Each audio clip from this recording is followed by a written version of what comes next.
दोस्तों, घर चलाना कोई मजाक बात नहीं है और ये बात हमें तब ज़्यादा अच्छे से समझ आती है जब हम किसी भी प्रकार के फाइनेंशियल क्राइसिस से गुजर रहे होते हैं। अब आप लॉकडाउन वाली सिचुएशन को ही ले लीजिए, जब कई लोगों की जॉब चली गई थी और सैलरी कट हो गई थी, घर में बैठे थे और सारे काम धाम बंद हो गए थे। लेकिन उस समय भी हम लोगों ने जो सबसे अच्छी बात हमें रही है वो ये कि हम उस समय जो है सिचुएशन के हिसाब से तालमेल बिठाना सीख गए थे। और उस वक्त हमारे पास कोई और ऑप्शन भी नहीं था और साथ ही साथ ज़रूरतें चाहे हमारी जितनी भी हो, लेकिन जो रिसोर्सेज थे वो लिमिटेड थे। लेकिन फिर भी हमने उन्हीं लिमिटेड रिसोर्सेज के साथ खुशी से जीना शुरू कर दिया। ये तो बस एक छोटा सा एग्जाम्पल है। दोस्तों, अगर हम चाहें तो एक स्मार्ट तरीके से खर्च करके अपने भविष्य के लिए एक बेहतर रिस्क मैनेजमेंट प्लानिंग बना सकते हैं।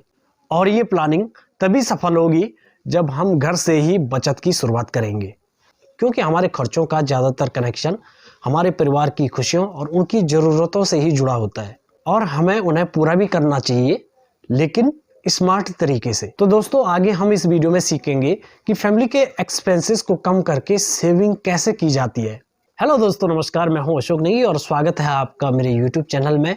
दोस्तों, इसी प्रकार की बेहतरीन वीडियोस को देखने के लिए आप मेरे चैनल को सब्सक्राइब जरूर करें और साथ ही साथ हर एक नोटिफिकेशन के लिए बेल आइकन को भी जरूर हिट कीजिए। दोस्तों, जैसे छोटी छोटी बूंदें मिलकर एक विशालकाय समुद्र का निर्माण करते हैं, ठीक ऐसे ही छोटी छोटी बचत हमारे खर्चों के लिए बड़े बड़े होल्स को स्ट्रेच कर सकती है।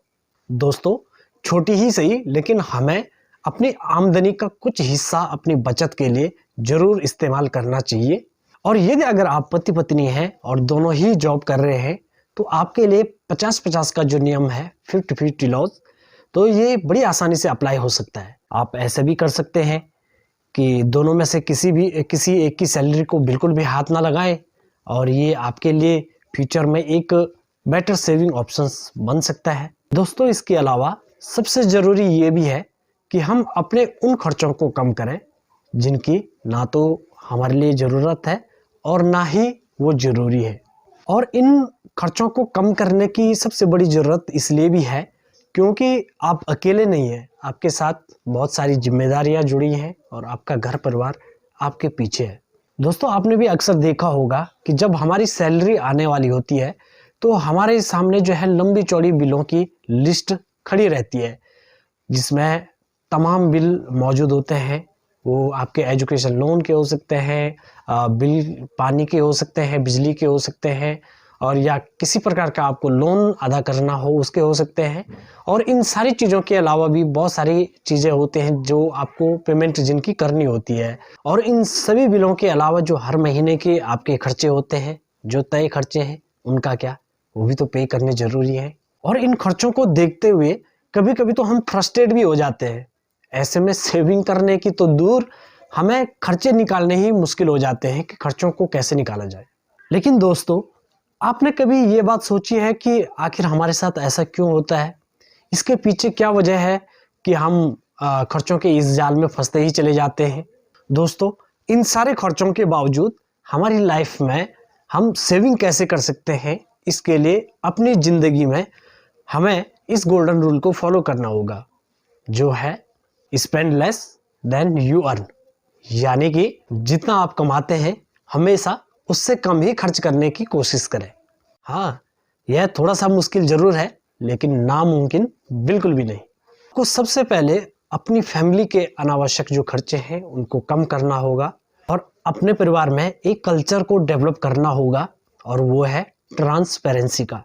अभी ट्रांसपेरेंसी का कल्चर क्या है, इसको थोड़ा और अच्छे से समझते हैं। दोस्तों, फैमिली का मतलब ये होता है कि हम एक दूसरे के दिल की बात को जानें और उनकी परेशानियों को बहुत अच्छे से समझें। और ठीक इसी प्रकार जो भी आपकी वर्तमान जो फाइनेंशियल कंडीशन है उसको अपने परिवार के साथ साझा करना चाहिए, क्योंकि बच्चे अक्सर उस समय आपसे कुछ ऐसे एक्सपेंसेस के बारे में बोल देते हैं जो कि मौजूदा फाइनेंशियल जो आपकी कंडीशन है उसकी लो होने की वजह से आप उसे भरपाई नहीं कर पाते हो या उनकी डिमांड को पूरा नहीं कर पाते हो। लेकिन एक फैमिली रीजन होने की वजह से या आपका प्यार होने की वजह से आप फिर भी उन डिमांड को पूरा करने की पूरी कोशिश करते हैं। और ऐसे में आप क्या स्टेप उठाते हैं, क्योंकि पैसा तो है नहीं, तो आप फिर आपका जो रुख होता है वो होता है लोन की तरफ, उधार, या फिर आप किस्तों की तरफ फंस जाते हैं। इसलिए ज़रूरी है कि आप परिवार में स्टार्टिंग से ही एक ऐसा कल्चर डेवलप करके रखें कि जिसमें परिवार का हर एक मेंबर, आपके बच्चे भी, आपका जो बजट मैनेजमेंट है उसका हिस्सा बन सके और घर का बजट मैनेज करने में आपका साथ दे। और दूसरी जो ज़रूरी बात है वो ये है कि आपका घर का एक ज़रूरी बजट भी तय होना चाहिए। परिवार के खर्चों को कम करने के लिए सबसे ज़रूरी है कि अपने परिवार का एक मंथली बजट जो है उसे तय करना, और साथ ही यह जानना भी ज़रूरी है कि किस तरीके से आप एक सही जो मंथली बजट है घर का उसे तय करें। ये तो जाहिर सी बात है कि हमारे अपनी फैमिली के प्रति कई तरह की जिम्मेदारियां होती हैं, और ये ज़रूरी भी है कि हम अपने परिवार का हर छोटी छोटी ज़रूरतों का ध्यान रखें। लेकिन इन सारी जिम्मेदारियों को निभाते निभाते कई बार हमसे अननेसेसरी मिस्टेक्स हो जाते हैं, जो अननेसेसरी खर्चे हैं वो हो जाते हैं, जो हमारे पॉकेट में बहुत भारी असर डालते हैं। और जैसे कि हम बात कर ही रहे हैं सेविंग की, तो ऐसे में सेविंग करना हमारे लिए बहुत मुश्किल हो जाता है। और मुझे पता है कि आप भी सेविंग की ओर एक स्मार्टनेस भरा कदम उठाना चाहते हैं, लेकिन इसके लिए बहुत ज़रूरी है कि सबसे पहले आप अपनी फैमिली का एक मंथली बजट को तैयार करें। लेकिन जब भी मंथली बजट बनाने की बात आती है तो अक्सर लोगों के कदम पीछे हटने लग जाते हैं, और ऐसा इसलिए भी होता है क्योंकि बजट बनाकर चलना हमारे लिए किसी बंदिश में बन जाना इससे भी कम नहीं है। और यदि आप मंथली बजट को एक बंदिश न समझें बल्कि एक स्मार्ट स्टेप सेविंग की ओर समझें, तो आपका सेविंग होना 100% तय है। और बजट बनाना कोई मैथ्स की टफ कैलकुलेशन तो है नहीं, बल्कि बजट का सीधा सीधा मतलब है हर महीने के हमारे तरह तरह के खर्चे।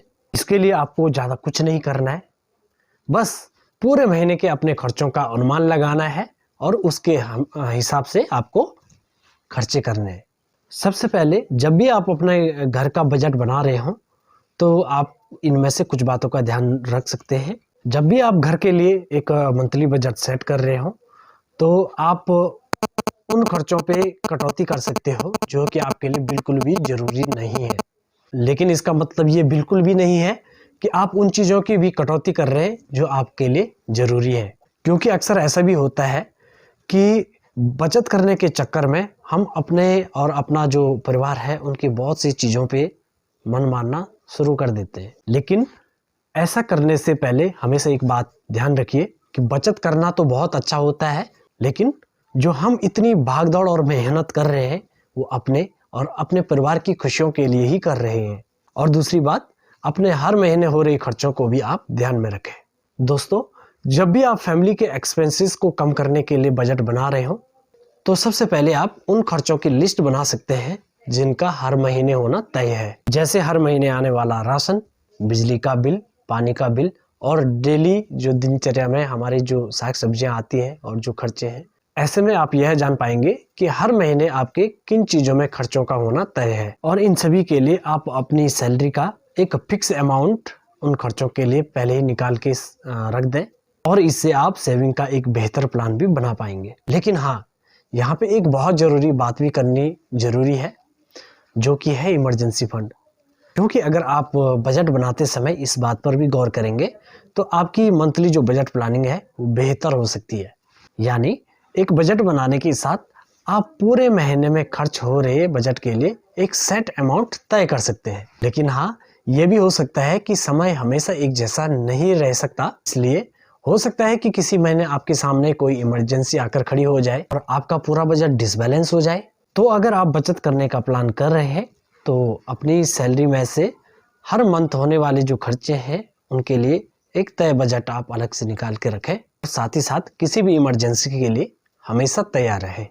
और ये तैयारी आपके लिए फ़ायदेमंद रहेगी, क्योंकि ज़िंदगी में कभी भी कहीं भी और कोई भी मुसीबत आपका जो है दरवाज़ा खटखटा सकती है। तो इसके लिए आप अपनी इनकम का 5 से 10% इमरजेंसी फंड के लिए बचा सकते हैं, ताकि किसी भी सिचुएशन में आपका जो इमरजेंसी फंड है वो तुरंत काम आ सके। और अगर हम बात करें ऑनलाइन पेमेंट की, तो आज के समय में जहां टेक्नोलॉजी ने हमारे बहुत से काम आसान किए हैं, वहीं दूसरी तरफ हमारी कुछ आदतें भी खराब कर दी है। जैसे कि हम कहीं भी मार्केट में जाते हैं या किसी रेस्टोरेंट वगैरह में जाते हैं, तो आज के डेट पे हम वहाँ पे डिजिटल करेंसी को ही देना पसंद करते हैं। अपने मोबाइल या मोबाइल से गूगल पे या कुछ भी करके हम जो है डिजिटल पेमेंट करते हैं। और जब हम पेमेंट करते हैं तो हम भूल जाते हैं कि हमने कोई बिल भी वहाँ पे किया, और ऐसी छोटी छोटी जो ऑनलाइन जो पेमेंट हमने की होती है, तो ये हमारे बजट पे बहुत बड़ा असर डाल सकती है, जो कि हमारे बजट के लिए बहुत बड़ा खतरा बन सकती है। और इसके लिए अगर आप अपने जो ऑनलाइन जितने भी ट्रांजैक्शंस हैं उनकी हिस्ट्री निकाल करके देखें, तो उसमें आप जो अनावश्यक हो रहे खर्चों को उनको अवॉइड कर सकते हैं, ताकि आपका बजट सेफ रहे। और इसके बाद हम बात करेंगे सबसे बड़ी प्रॉब्लम की, यानी कि जो फिजूल के खर्चे हैं। इन फिजूल के खर्चों को आप अपने मंथली बजट के लिए एक विलेन भी कह सकते हैं। दोस्तों, जब भी आप अपनी मंथली बजट की कैलकुलेशन करें तो उन खर्चों की लिस्ट बना लीजिए जिनकी आपके मंथली बजट में कोई ज़रूरत नहीं थी। जैसे कि अल्कोहल पे हमारा बहुत ज़्यादा खर्च हो गया, इसके अलावा शॉपहॉलिक होना, या फिर हम मार्केट में गए और अनावश्यक खर्चे कर गए। मार्केट की जो अट्रैक्शन है, जिन चीज़ों से हम अट्रैक्ट होते हैं, हमें ज़रूरत हो ना हो लेकिन हम कुछ भी चीज़ खरीद के घर लेके आते हैं। मार्केट के अट्रैक्टिव ऑफर्स के झांसे में आकर आप कुछ भी खरीद लेते हैं, और ये सारी चीज़ें हैं जो इस प्रकार के खर्चे हैं, ये आपके फिजूल खर्चे कहलाते हैं।